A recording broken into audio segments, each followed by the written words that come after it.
ছদ্মবেশী রূপ ধারণ করতে পারদর্শী যারা, তাদের বলি ইবলিসের ছোট ভাই। ছদ্মবেশের আড়ালে তারা চরম হিংসাত্মক, প্রতিশোধমূলক বৈশিষ্ট্যগুলো ঢেকে রাখতে ওস্তাদ। এমন এক বিজ্ঞ অভিজ্ঞ বিশেষভাবে জ্ঞানী বিজ্ঞানী সায়েন্টিস্ট দেখেছি, দেখার সৌভাগ্য হয়েছে খুব কাছ থেকে। আনইউজুয়ালি লম্বা, চিপচিপে একজন ভদ্রলোক, আপাতমস্তক ভদ্রলোক, চরম মাত্রার পোলাইট, অমায়িক আচরণ ব্যবহার এবং সুন্দর কথা বলার ধরন আর স্মার্ট আচরণ দেখে এমন কোন স্টুডেন্ট ছিল না যে কিনা তার প্রতি মুহান্দ হয়ে গিয়েছিল। এক মিসমারাইজিং পার্সোনালিটি, অসাধারণ ক্ষমতা মিসমারাইজ করার, যা কারোর মাঝে কখনো আমি দেখিনি। এতগুলো অসাধারণ আকর্ষণীয় গুণের সমন্বয় যখন ঘটেছে, তখনই বুঝে ফেলা উচিত এই লোক তো ইবলিসের ছোট ভাই হবেই। কিন্তু তা বোঝার উপায় কি আছে? ডিসগাইজ করে রাখলে তো বোঝার কোনো উপায় নেই, যতক্ষণ পর্যন্ত না আমি সরাসরি ক্ষতিগ্রস্ত হচ্ছি বা তুমি সরাসরি ক্ষতিগ্রস্ত হচ্ছ। এভাবে তার শিক্ষকতা জীবনে কত ছাত্রছাত্রীর ক্ষতি করেছে জানা নেই। তবে এটা শিওর যে কিনা সাপ নয়, সেই তার টার্গেট হয়েছে বরাবর।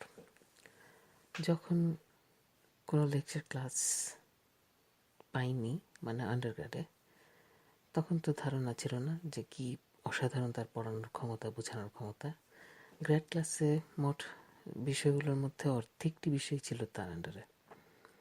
এত সৌভাগ্যের অধিকারী হয়ে নিজে অবাক হয়ে ভাবছিলাম যে কীরকম লাকি আমরা যে মাস্টার্স লেভেলে এসে এরকম শিক্ষকের, এরকম অসাধারণ শিক্ষকের ছাত্রী হতে পেরেছি। এবং প্রায় 4টা সাবজেক্টের মধ্যে 2টো সাবজেক্টে উনি নেবেন। সে কি চমৎকার লেকচার ডেলিভারি! ম্যাথটুকু বোঝাতে প্রচণ্ড রকমের পারদর্শী। ফিজিক্যাল ফেনোমেনা বা ফেনোমেনোলজি যে পার্টটা, সেটা তেমন এক্সপ্লেন করতে পারতেন না। সেইটুকু পূরণ হলো আরেকজন টিচারের আগমনে। তিনি অর্ধেক পার্টটুকু লেকচার নিলেন, তার ফলে ম্যাথ আর ফেনোমেনোলজির মিলন ঘটল। সে ছিল এক অপূর্ব অভিজ্ঞতা কোয়ান্টাম মেকানিক্স ক্লাসে। থিসিস করার জন্য যখন স্যারের কাছে গেলাম, দেখলাম না বলছেন না। সকালে বলছেন বিকেলে আসো, আমি ভেবে দেখছি। বিকেলে বলছেন সকালে আসো। এই সকাল বিকেল করতে করতে সবার যত রকমের সুপারভাইজার সবার ছিল বা ডিপার্টমেন্টে যত সুপারভাইজার ছিল সবাই বুকড হয়ে গেলেন। আর আমি কোনো টিচারের কাছে যেতে পারছি না, কারণ তিনি আমাকে আশা দিচ্ছেন সকালে একবার বিকালে, বিকালে একবার সকালে, কিন্তু কথা দিচ্ছেন না। অর্থাৎ তিনি পিছলে পিছলে মিষ্টি করে করে আশা দিয়ে রাখছেন যেন আমি বুঝতে না পারি তার মতলবটা কি। তিনি বলে দিতেই তো পারতেন যে স্টুডেন্ট নিচ্ছি না বা অন্য কাউকে নেব, তা নয়। তার সূক্ষ্ম ইচ্ছে যেন আমি অবশেষে কোনো সুপারভাইজারই না পাই, এটা আসলে তার মূল ইচ্ছে, উদ্দেশ্য। তো তার এই সূক্ষ্ম পদ্ধতি দেখে, এই যে ক্রিমিনাল মাইন্ডেডের একটা সূক্ষ্ম পদ্ধতিগত নিদর্শন, এটা দেখে আমি বেশ অবাক হয়েছিলাম। এর আগে যেহেতু ক্রিমিনাল আচরণ তিনি একজন সিনিয়র ভাইয়ের সাথে আগে করেছিলেন, তার থিসিস জমা দেওয়াতে, তার স্টুডেন্ট, সেই স্টুডেন্টের থিসিস জমা দেওয়াতে তিনি সুপারভাইজার হয়ে বাগড়া দিচ্ছিলেন, তাই এনার সম্বন্ধে আমার একটু ব্যাকগ্রাউন্ড ধারণা ছিল। তারপরে যাই হোক, আমি তো সাধারণ 8-10টা ছাত্রছাত্রীর মতোই তার কাছে গেলাম জানতে যে তিনি স্টুডেন্ট নেবেন কিনা। তিনি সিগারেটটা ধরালেন, ধরিয়ে থাকতেন মুখে, তারপরে ভাবনার মধ্যে ডুবে থাকতেন। পুরোটাই বিচক্ষণ সায়েন্টিস্টের প্রতিরূপ। যত না স্মার্ট ভঙ্গিতে তিনি কথার সৌন্দর্য অবলীলতার সঙ্গে উপস্থাপনা করতেন, তখন কোনোভাবে টের পাওয়া যেত না যে মানুষটা এত সূক্ষ্ম পর্যায়ের ক্রিমিনাল।